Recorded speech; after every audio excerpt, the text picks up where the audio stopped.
Good evening, and welcome back to this Read Aloud with me, Miss Jenny. This week we're reading Tales by Beatrix Potter, and tonight we are going to continue our story with Peter Rabbit, but we're following his cousin, Benjamin Bunny. So let's go ahead and get started. The Tale of Benjamin Bunny. One morning, a little rabbit sat on a bank. He pricked his ears and listened to the trit-trot of a pony. A gig was coming along the road. It was driven by Mr. McGregor, and beside him sat Mrs. McGregor in her best bonnet. As soon as they had passed, little Benjamin Bunny slid down into the road and set off with a hop, skip, and a jump to call upon his relations who lived in the wood at the back of Mr. McGregor's garden. That wood was full of rabbit holes, and in the neatest, sandiest hole of all lived Benjamin's aunt and his cousins, Flopsy, Mopsy, Cottontail, and Peter. Old Mrs. Rabbit was a widow. She earned her living by knitting rabbit mulligatawns and muffetees. I once bought a pair at a bazaar. She also sold herbs and rosemary tea and rabbit tobacco, which is what we call lavender. Little Benjamin did not very much want to see his aunt. He came round the back of the fir tree and nearly tumbled upon the top of his cousin Peter. Peter was sitting by himself. He looked poorly and was dressed in a red cotton pocket handkerchief. "Peter," said little Benjamin in a whisper, "who has got your clothes?" Peter replied, "The scarecrow in Mr. McGregor's garden," and described how he had been chased about the garden and had dropped his shoes and coat. Little Benjamin sat down beside his cousin and assured him that Mr. McGregor had gone out in a gig, and Mrs. McGregor also, and certainly for the day, because she was wearing her best bonnet. Peter said he hoped that it would rain. At this point, old Mrs. Rabbit's voice was heard inside the rabbit hole calling, "Cottontail, Cottontail, fetch some more chamomile." Peter said he thought he might feel better if he went for a walk. They went away, hand in hand, and got upon the flat top of the wall at the bottom of the wood. From here they looked down into Mr. McGregor's garden. Peter's coat and shoes were plainly to be seen upon the scarecrow, topped with an old tam-o'-shanter of Mr. McGregor's. Little Benjamin said, "It spoils people's clothes to squeeze under a gate. The proper way to get in is to climb down a pear tree." Peter fell down head first, but it was of no consequence, as the bed below was newly raked and quite soft. It had been sown with lettuces. They left a great many odd little footmarks all over the bed, especially little Benjamin, who was wearing clogs. Little Benjamin said that the first thing to be done was to get back Peter's clothes, in order that they might be able to use the pocket handkerchief.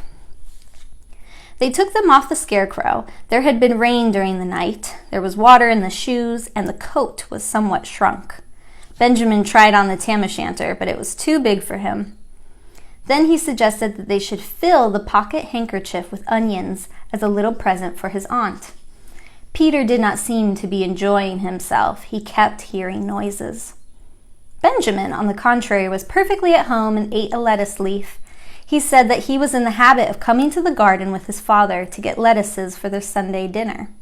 The name of little Benjamin's papa was old Mr. Benjamin Bunny. The lettuces certainly were very fine. Peter did not eat anything. He said he should like to go home. Presently he dropped half the onions. Little Benjamin said it was not possible to get back up the pear tree with a load of vegetables. He led the way boldly towards the other end of the garden. They went along a little walk on planks under a sunny red brick wall. The mice sat on their doorsteps, cracking cherry stones. They winked at Peter Rabbit and little Benjamin Bunny. Presently, Peter let the pocket handkerchief go again. They got amongst flower pots and frames and tubs. Peter heard noises worse than ever. His eyes were as big as lollipops. He was a step or two in front of his cousin when he suddenly stopped. This is what those little rabbits saw round that corner. Little Benjamin took one look, and then, in half a minute less than no time, he hid himself and Peter and the onions underneath a large basket. The cat got up and stretched herself and came and sniffed at the basket. Perhaps she liked the smell of onions. Anyway, she sat down upon the top of the basket. She sat there for 5 hours. I cannot draw you a picture of Peter and Benjamin underneath the basket, because it was quite dark and because the smell of onions was fearful. It made Peter Rabbit and little Benjamin cry. The sun got round behind the wood, and it was quite late in the afternoon, but still the cat sat upon the basket. At length there was a pitter-patter, and some bits of mortar fell from the wall above. The cat looked up and saw old Mr. Benjamin Bunny prancing along the top of the wall on the upper terrace. He was smoking a pipe of rabbit tobacco and had a little switch in his hand. He was looking for his son. Old Mr. Bunny had no opinion whatever of cats. He took a tremendous jump off the top of the wall onto the top of the cat and cuffed it off the basket and kicked it into the greenhouse, scratching off a handful of fur. The cat was too much surprised to scratch back. When old Mr. Bunny had driven the cat into the greenhouse, he locked the door. Then he came back to the basket and took out his son Benjamin by the ears and whipped him with the little switch. Then he took out his nephew Peter. Then he took out the handkerchief of onions and marched out of the garden. When Mr. McGregor returned about half an hour later, he observed several things which perplexed him.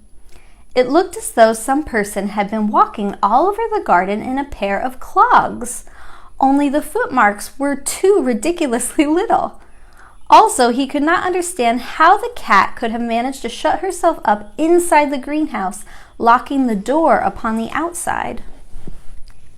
When Peter got home, his mother forgave him because she was so glad to see that he had found his shoes and coat. Cottontail and Peter folded up the pocket handkerchief, and old Mrs. Rabbit strung up the onions and hung them from the kitchen ceiling with the bunches of herbs and the rabbit tobacco. The end. I hope you enjoyed the tale tonight. So I want to say thank you for joining me. Stay safe, and I'll see you tomorrow night. Bye!